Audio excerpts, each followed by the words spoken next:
Welcome to Tej education. अब आप मेरी अनअकैडमी पर भी क्लासेस ले सकते हैं। आप सीधे अनअकैडमी ऐप डाउनलोड कीजिएगा और अनअकैडमी ऐप पर मेरा नाम सर्च कीजिएगा। एमपीपीएससी व्यापम कैटेगरी में विकास सिंह धा करता था। मेरी सभी क्लासेस फ्री में पढ़ने के लिए आप कूपन कोड जो अप्लाई करें तेज10, जिससे आपको मेरी सभी क्लासेस निःशुल्क मिल जाएंगी। साथ ही साथ आपको अनअकैडमी पर जो कोर्सेज की फीस है वह भी 10% इस कोड के माध्यम से कम हो जाएगी। सबसे पहला प्रश्न है आज की क्लास का कि सांची स्तूप के शिलालेख कौन सी लिपि में है। तो आप याद रखें कि जो सांची स्तूप के शिलालेख हैं यह मौजूद है भाई ब्राह्मी लिपि में।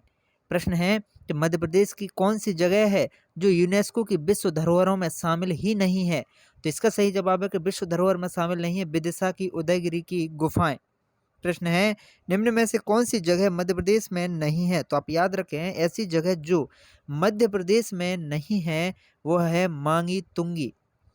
प्रश्न है कि गढ़कुंडार का प्रसिद्ध किला किस जिले में है। तो आप याद रखें कि गढ़कुंडार का जो प्रसिद्ध जिला है यह प्रसिद्ध किला है यह कहाँ पर है, टीकमगढ़ में है गढ़कुंडार का किला।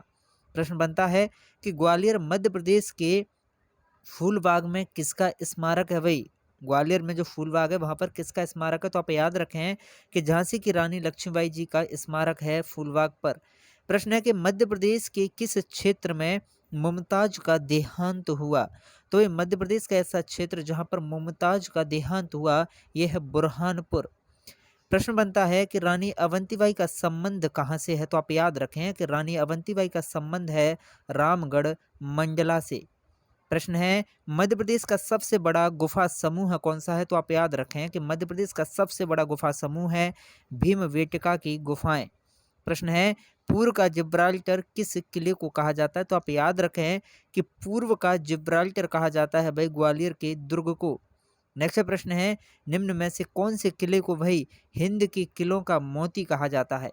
क्या कहा जाता है, हिंद के किलों का मोती। तो आप याद रखें ग्वालियर के दुर्ग को हिंद के किलों का मोती कहा जाता है। प्रश्न है कि यूनेस्को की विश्व विरासत सूची में शामिल मध्य प्रदेश का पहला स्थल कौन सा है।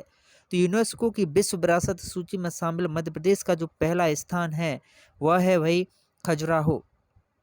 प्रश्न है कि धार के किले का निर्माण किसने करवाया। तो आप याद रखें कि धार के किले का निर्माण करवाया मोहम्मद तुगलक ने। प्रश्न बनता है कि मध्य प्रदेश में बिलोवा की गुफाएं कहाँ पर मौजूद हैं। तो आप याद रखें कि बिलोवा की गुफाएं मौजूद हैं भाई ग्वालियर में। प्रश्न बनता है कि पुरातत्व स्थल आदमगढ़ किस जिले में स्थित है। तो भाई आदमगढ़ मौजूद है हमारा होशंगाबाद में। नेक्स्ट प्रश्न बनता है कि मध्य प्रदेश का तीर्थराज किसे कहा जाता है। तो आप याद रखें कि मध्य प्रदेश का तीर्थराज कहा जाता है भाई अमरकंटक को। नेक्स्ट प्रश्न है कि प्रास्थल नावदा टोली कहाँ पर स्थित है। तो प्रास्थल नावदा टोली की अगर बात की जाए भाई तो नावदा टोली आपका मौजूद है खरगोन में। नेक्स्ट प्रश्न बनता है निम्न में से कौन मांडू से संबंधित है। तो आप याद रखिएगा मांडू से संबंधित है भाई रानी रूपमती। और कजलीगढ़ किला कहाँ पर है। काफ़ी सारे लोगों को शायद ये प्रश्न न पता हो, पहले न नहीं भी पढ़ा हो। और कितने लोगों ने नहीं पढ़ा भी कमेंट करके बताइए कितने लोगों के लिए ये प्रश्न नया है। हालांकि व्यापम ने ही 2016 में ये पूछ लिया है। तो कजलीगढ़ का जो किला है भाई यह मौजूद है हमारा कहाँ पर, इंदौर में है कजलीगढ़ का किला। नेक्स्ट प्रश्न है यूनेस्को के अनुसार विरासत स्थलों में से एक निम्न में से कौन सा है। तो यह खजुराहो के स्मारक। प्रश्न है कि भारत में सबसे बड़ा किला कौन सा है। तो आप याद रखें भारत में सबसे बड़ा किला है ग्वालियर का किला। और ग्वालियर के किले का निर्माण राजा सूरज सेन ने करवाया था। आप बने रहें तेज एजुकेशन के साथ ऐसे ही इंटरेस्टिंग प्रश्नों के लिए।